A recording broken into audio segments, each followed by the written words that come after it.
चलिए आज एक बहुत ही दिलचस्प वायरल शॉर्ट वीडियो को समझते हैं। ये कहानी है गरीब हल्क की। देखने में तो ये आम कहानी लगती है, पर असल में ये हमें सिखाती है कि सोशल मीडिया के ज़माने में कहानी कहने का अंदाज कितना बदल गया है। कहानी की शुरुआत होती है एक ऐसी लाइन से जो सीधा दिल में उतर जाती है, माँ मेरे को भी रोटी दो ना। ये सिर्फ कुछ शब्द नहीं है, ये हमारे हीरो की पूरी बेबसी और उसके संघर्ष की नींव है। यहीं से, इसी एक लाइन से उसकी भूख और अपमान के खिलाफ लड़ाई शुरू होती है। तो आखिर ये कहानी है किसकी? कौन है हमारा हीरो? जी, ये है गरीब हल्क। चलिए उसकी दुनिया में झांक कर देखते हैं जो चुनौतियों और मुश्किलों से भरी हुई है। तो हमारे इस हीरो की दुनिया, उसकी असलियत है क्या? सोचिए, उसे अपनी ही माँ खाना देने से मना कर देती है। उसे बेकार और नकारा समझा जाता है। घर में एक स्पाइडरमैन है जो सबका फेवरेट है, और उसके सामने हल्क को हमेशा नीचा दिखाया जाता है। मतलब माहौल ऐसा है कि उसे कभी भी घर से बाहर निकाला जा सकता है। ये एक क्लासिक अंडरडॉग की कहानी के लिए बिल्कुल परफेक्ट जमीन तैयार करता है। लेकिन जब लगता है कि अब कुछ नहीं हो सकता, सब कुछ निराशा से भरा है, तभी कहानी में एक ऐसा मोड़ आता है जो उसकी पूरी की पूरी जिंदगी बदल सकता है। 50 करोड़, जी हाँ 50 करोड़। ये सिर्फ एक रकम नहीं है, ये हल्क के लिए एक उम्मीद है, एक रोशनी की किरण। ये एक ऐसा बुलावा है जो उसे इसकी मौजूदा दर्द भरी जिंदगी से बाहर निकाल सकता है। तो आखिर हल्क ये रेस क्यों जीतना चाहता है? क्या सिर्फ पैसों के लिए?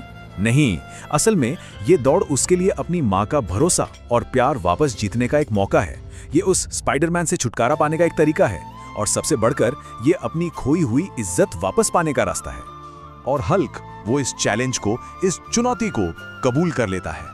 एक ऐसी रेस जिसमें उसका मुकाबला है अपनी ही दुनिया के सबसे बड़े, सबसे ताकतवर हीरोज से। तो देखते हैं ये मुकाबला कैसे आगे बढ़ता है।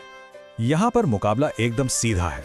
एक तरफ है अपना गरीब हल्क, अकेला, जिसे कोई नहीं पूछता, जो बस अपनी इज्जत के लिए लड़ रहा है। और दूसरी तरफ, अरे भाई, एवेंजर्स हैं, शक्तिशाली, फेमस और जाहिर है इस रेस को जीतने के सबसे बड़े दावेदार।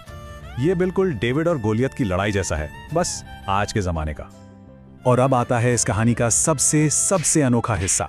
एक ऐसा मोड़ जहां ये कहानी नहीं रहती, बल्कि कुछ और बन जाती है। ये वो पल है जब कहानी सीधे देखने वालों से बात करने लगती है। इस तकनीक को एक खास नाम दिया गया है, मेटा नैरेटिव। इसका मतलब है जब कहानी खुद जानती है कि उसे कोई देख रहा है, और वो देखने वालों को ही कहानी का एक जरूरी हिस्सा बना लेती है।